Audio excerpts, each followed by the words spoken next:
So hey guys and welcome back to the मेरी journey. आज हम देखेंगे एक्स्ट्रा हेपेटिक बिलियरी एपेरेटस। ये काफ़ी छोटा सा टॉपिक है और काफ़ी इंपॉर्टेंट है। इसमें दो टाइप के क्वेश्चंस कवर होते हैं। सबसे पहले तो हेपेटिक बिलियरी ड्रेनेज और दूसरा यहाँ पे गॉल ब्लैडर का एक शॉर्ट नोट वाला क्वेश्चन आ जाता है, ठीक है। और MCQs के क्वेश्चंस तो काफ़ी भर भर के हैं इससे, ठीक है। So let's begin without any delay. So extra hepatic biliary apparatus क्या बता रहा है कि लिवर के बाहर जो बिलियरी सिस्टम है वो कैसे बनता है, ठीक है। एक्स्ट्रा हेपेटिक मतलब आउटसाइड द लिवर जो एपरेटस है, एपरेटस में क्या क्या चीज़ें आएंगी, काफ़ी टाइप के डक्ट्स आएंगे जो फाइनली एक किसी चीज़ में ड्रेन करेंगे, ठीक है। और बेसिकली ये क्या कैरी करेंगे, बाइल जूसेस को कैरी करते हैं, ठीक है। इस सिस्टम में क्या चीज़ें होती हैं, सबसे पहले तो ये बाइल को कलेक्ट करते हैं, ठीक है। एंड लिवर से कलेक्ट करेंगे, स्टोर करेंगे इन द गॉल ब्लैडर, फिर वहाँ से सिक्रीट आउट होगा एंड फाइनली ड्रेन होता है कौन से पार्ट ऑफ ड्यूरेनम में, सेकेंड पार्ट ऑफ ड्यूरेनम में। ये ध्यान रखना है, ठीक है। इस एपेरेटस में क्या क्या चीज़ें आती हैं, सबसे पहले तो लिवर के अंदर से ही राइट एंड लेफ्ट लोब में से right and left hepatic ducts निकलेंगे। फिर ये हेपेटिक डक्ट्स ज्वाइन कर करके एक कॉमन हेपेटिक डक्ट बनाएंगे। फिर गॉल ब्लैडर के अंदर से निकलेगा एक सिस्टिक डक्ट और कॉमन हेपेटिक डक्ट मिलकर के कॉमन बाइल डक्ट बना देते हैं, ठीक है। तो ये डक्टिलर सिस्टम है हमारे पास बिलियरी एपेरेटस का, ठीक है। हेपेटिक डक्ट्स की बात करें तो right and left hepatic ducts जो होते हैं वो कैसे बनते हैं, राइट लोब ऑफ लिवर से राइट हेपेटिक डक्ट आएगा, लेफ्ट लोब ऑफ लिवर से क्या आएगा, लेफ्ट हेपेटिक डक्ट आता है। मैंने आपको लिवर के लेक्चर में ये भी बताया था कि जो लेफ्ट हेपेटिक डक्ट है ये लेफ्ट लोब के 3 सेगमेंट्स को सप्लाई करता है, वहाँ से ड्रेन होता है। सबसे पहला, सेकेंड, थर्ड और फोर्थ, ठीक है। नॉर्मली लेफ्ट लोब में हमारे पास फर्स्ट, सेकेंड, थर्ड और फोर सेगमेंट्स प्रेजेंट होते हैं, जिसमें से सेगमेंट 1 जो होता है वो सबसे एबनॉर्मल बिहेवियर शो करता है, वो डुअल चीज़ों की सप्लाई करवाता है, ठीक है। फिर राइट हेपेटिक डक्ट है, ये right lobe of the liver में 4 सेगमेंट्स होते हैं हमारे पास, 5th, 6th, 7th और 8th, ठीक है। उन सारे को ड्रेन करता है, ओके।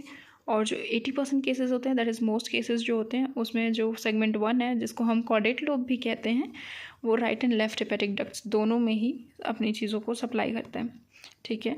अब right and left hepatic duct join होते हैं क्या फॉर्म करने के लिए, कॉमन हेपेटिक डक्ट फॉर्म करने के लिए, ठीक है। यूजुअली इनकी ज्वाइनिंग जो होती है वो कहाँ होती है, लिवर के लोब्स के बाहर होती है। कहाँ होती है, बाहर होती है, ठीक है। फिर कॉमन हेपेटिक डक्ट जो होता है इसकी लेंथ ज़्यादा नहीं होती, सिर्फ 3 सेंटीमीटर्स होती है। कितनी होती है, right and left hepatic ducts मिलकर के कॉमन हेपेटिक डक्ट बनाते हैं जिसकी लेंथ सिर्फ 3 सेंटीमीटर्स होती है, ओके। फिर गॉल ब्लैडर से निकलता है हमारे पास सिस्टिक डक्ट। गॉल ब्लैडर में भी हम 3 पार्ट्स पढ़ेंगे, नेक, बॉडी एंड फंडस, जिसमें से नेक वाला पार्ट जो होता है वो सिस्टिक डक्ट को गिव राइज देता है। ये सिस्टिक डक्ट जो होती है वो कॉमन हेपेटिक डक्ट से मिलकर के कॉमन बाइल डक्ट बनाती है, जिसे हम CBD से रिप्रेजेंट करेंगे, क्लियर। यहाँ पे देखते हैं एक बार हम, right hepatic duct, left hepatic duct मिलकर के कॉमन हेपेटिक डक्ट बनाते हैं जो 3 सेंटीमीटर का होता है। फिर सिस्टिक डक्ट जो होता है neck of the gall bladder से निकलेगा और मर्ज करेगा एक्यूट एंगल पे with the common hepatic duct to form the common bile duct, जिसकी लेंथ 8 सेंटीमीटर्स होती है, ठीक है। सबसे ज़्यादा इंपॉर्टेंट डाटा इसमें किस चीज़ का है, कॉमन बाइल डक्ट की, जो 8 सेंटीमीटर्स तक होती है। सिस्टिक डक्ट भी ऑलमोस्ट 2 to 4 सेंटीमीटर्स की होती है, दैट इज़ 3 सेंटीमीटर एवरेज पे ले सकते हैं कॉमन सिस्टिक डक्ट भी, कॉमन हेपेटिक डक्ट भी 3 सेंटीमीटर्स की, but the common bile duct is of 8 centimetre. Now gall bladder जिस पर सेपरेटली शॉर्ट नोट आता है, ये पियर शेप्ड ऑर्गन होता है, ठीक है। एक कहाँ पे लाई करता है, in the fossa on the inferior surface of the liver, मतलब लिवर की नीचे वाली साइड पे लाई करता है, that is in a fossa, जिसको हम कहते हैं fossa for the gall bladder, ठीक है।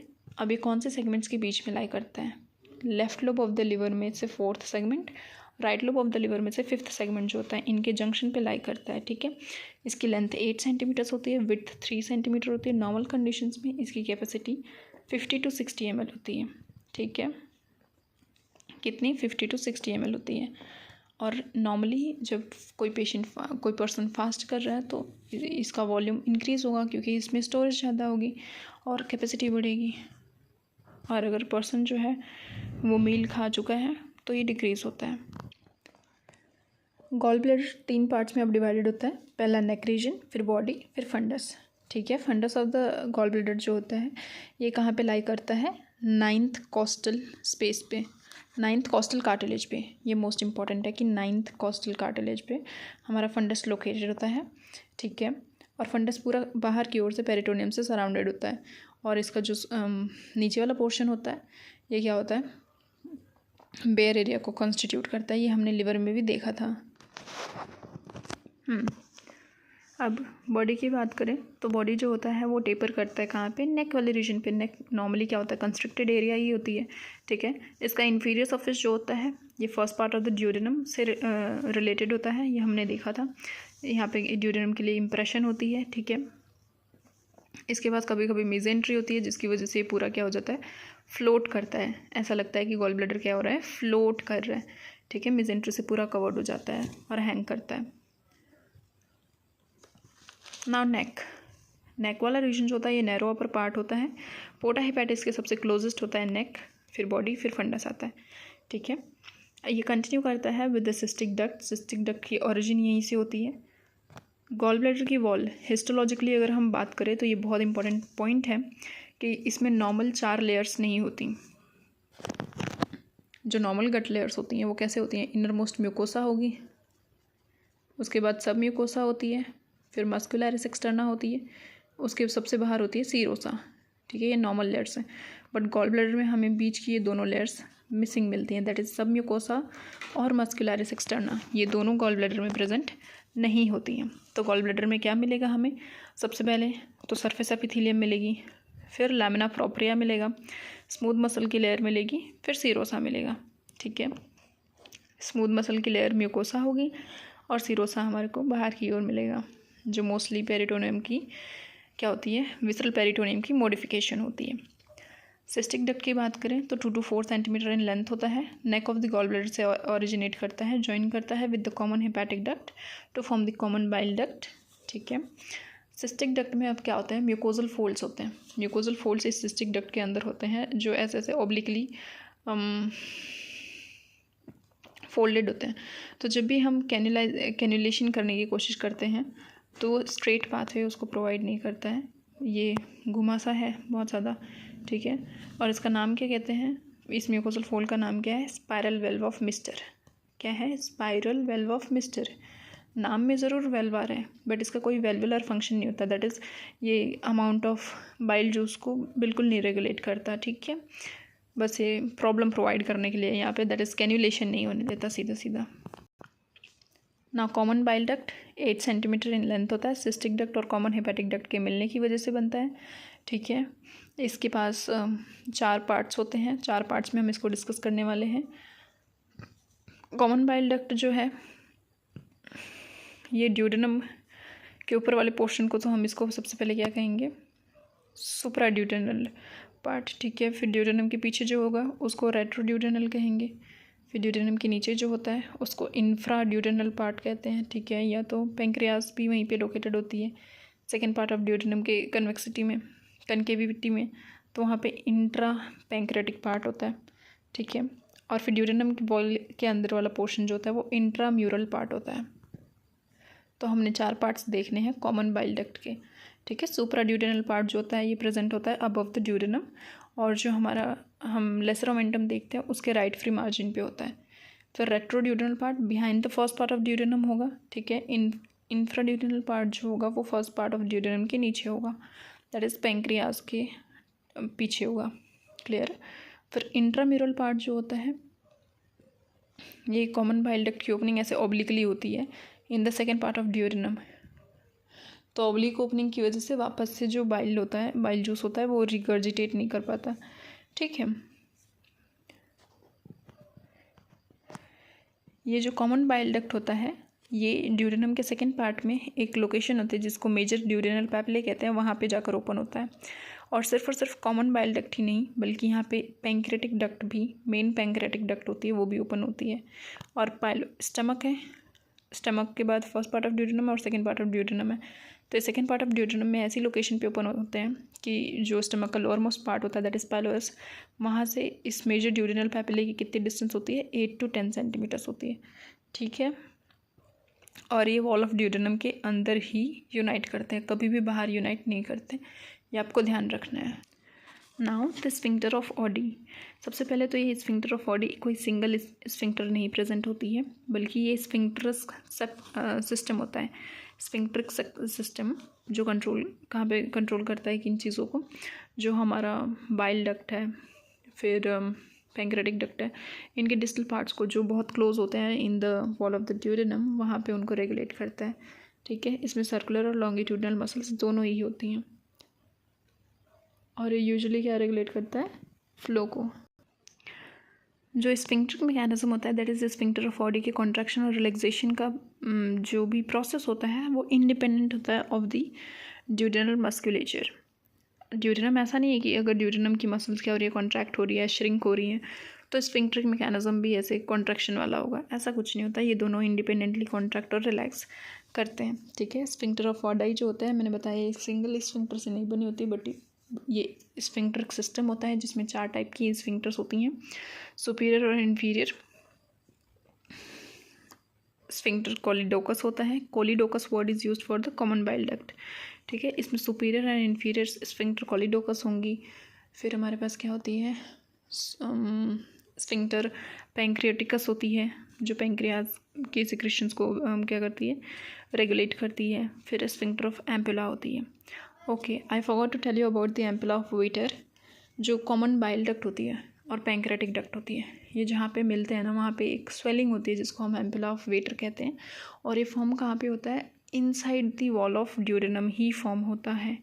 ये याद रखना है कि inside the wall of duodenum form होता है। Now talking about the blood supply of the liver की तो हमने देख लिया है, जिसमें डुअल ब्लड सप्लाई होती है। गॉल ब्लैडर की ब्लड सप्लाई की बात करें तो यहाँ पे right and left hepatic arteries होती हैं, सिस्टिक आर्टरी भी होती है, कोई एक सिंगल आर्टरी से सप्लाइड नहीं होता। इसमें राइट लेफ्ट हेपेटिक आर्टरी भी होती है, सिस्टिक आर्टरी भी होती है। सिस्टिक आर्टरी खुद ही ब्रांच होती है राइट हेपेटिक आर्टरी की। ठीक है, इसमें पोस्टीरियर सुपीरियर पैंक्रेटिकोड्यूडेनल आर्टरी होती है, फिर रेट्रोड्यूडेनल आर्टरी होती है। ठीक है, मेजर सोर्स ऑफ ब्लड इसके लिए जो होता है, पहले तो वो कहाँ से आता है, इन्फीरियर साइड से आता है, नीचे वाले साइड से, दैट इज़ रेट्रोड्यूडेनल पार्ट से आता है। अगर उनके में ऑब्स्ट्रक्शन हुई तो इस्कीमिया हो गई है ना, इस इस्कीमिया डक्टल इस्कीमिक स्ट्रक्चर होंगे, दैट इज़ जो भी सिस्टिक डक्ट्स वगैरह हैं, यहाँ पे स्ट्रक्चर या कॉन्ट्रैक्शन ऑब्लिटरेशन देखने को मिलेगी। क्लियर। वीनस ड्रेनेज की बात करें तो hepatic duct and deep surface of the gall bladder drain into the hepatic vein. Hepatic vein finally किस में ड्रेन कर जाती है, पोर्टल वेन में। क्लियर। लिम्फेटिक ड्रेनेज की बात करें गाइस तो हिपैटिक लिम्फ नोड्स जो होते हैं वहाँ पे ये ड्रेन करते हैं। हिपैटिक लिम्फ नोड्स खुद कहाँ पे साइमल्टेनियसली ड्रेन करते हैं, coeliac group of lymph nodes में, और pancreatic group of lymph nodes में भी होता है। गॉल ब्लैडर की नर्व सप्लाई सबसे ज़्यादा इंपॉर्टेंट है out of all these supplies.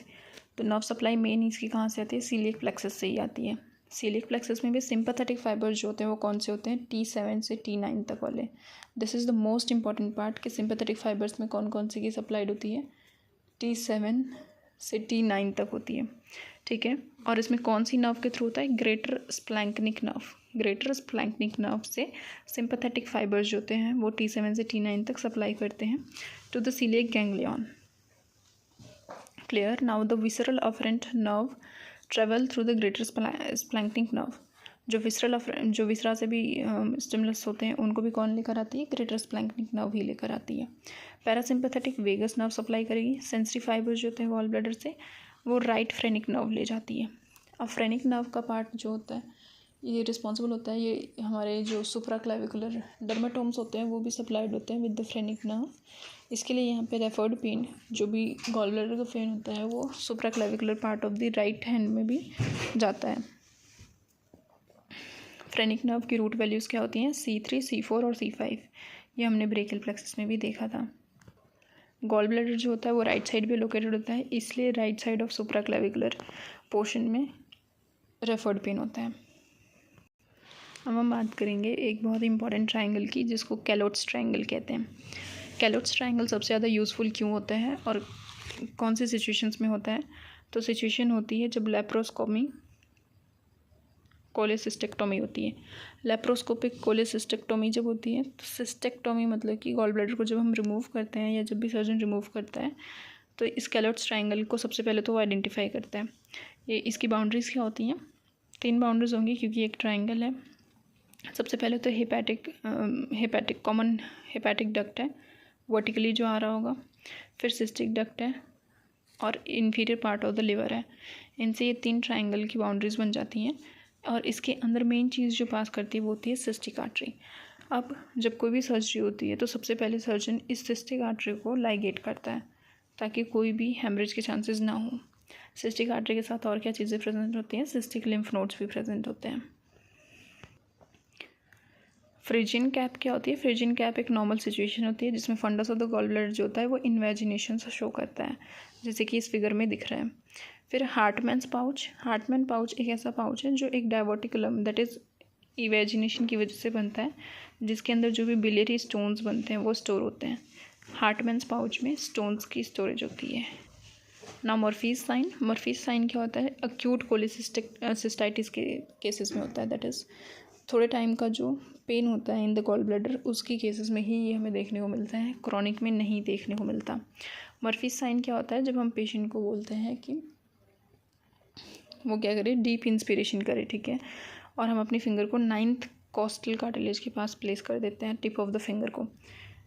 जब डीप इंस्पिरेशन करता है पर्सन तो उसका डायफ्राम डिसेंड करता है, उसकी वजह से लिवर भी डिसेंड करता है। लिवर डिसेंड करता है तो उसके साथ साथ गॉल ब्लैडर भी डिसेंड करता है और हमें गॉल ब्लैडर टच होता हुआ फील होता है अपनी फिंगर टिप पे, और उसकी वजह से पेशेंट कंप्लेन करता है बहुत ही ज़्यादा पेन की। तो इससे पता लगता है कि अक्यूट कोलिसिस्टाइटिस है पेशेंट को, अक्यूट कोलिसिस्टाइटिस है पेशेंट को, जिसकी वजह से कैच ऑफ ब्रीथ भी होती है, दैट इज़ अचानक से वो सांस लेगा, ठीक है, कैच ऑफ ब्रीथ जिसे हम कहते हैं। तो ये कुछ मेजर सिम्टम्स हैं जो एक्यूट कोलिसिस्टाइटिस में देखने को मिलेंगे। सबसे पहले अपर राइट एब्डोमेन में पेन होगा जो रेडिएट करेगा बिहाइंड राइट बैक साइड पे रेडिएट करेगा, और फिर राइट शोल्डर में भी पेन होगा, as well as catch of breath भी होगी। अगेन एक क्लिनिकल पॉइंट है ERCP। ERCP क्या होता है? एंडोस्कोपिक रेट्रोग्रेड कोलेंजियो पैंक्रेटिकोग्राफी, जिसमें क्या होती है, एंडोस्कोपी हम करते हैं। और ये कहाँ तक एंडोस्कोपी करते हैं? सबसे पहले तो जो वेटर ऑफ एम्पुला होता है वहाँ तक हम एंडोस्कोप लगा देते हैं, और उसके बाद ये दोनों जगह पे जाया जा सकता है इसके थ्रू। सिस्टिक डक्ट में भी जाया जा सकता है और पैंक्रेटिक डक्ट में भी जा सकता है। अगर हम कॉमन बाइल डक्ट की ओर से जाएंगे तो उसको कोलेंजियो कहेंगे, और अगर कॉमन पैंक्रेटिक डक्ट के अंदर जाएंगे उसकी चीज़ों को देखने के लिए, कंटेंट को देखने के लिए, तो पैंक्रेटिको। इसलिए इसका फुल फॉर्म क्या है? एंडोस्कोपिक रेट्रोग्रेड, क्योंकि पीछे जा सकते हैं, cholangiopancreatography. So this was all about the extra hepatic biliary apparatus including the gallbladder. Thank you so much for watching my video. If you did like it, if you did gain some help, don't forget to share, like and subscribe.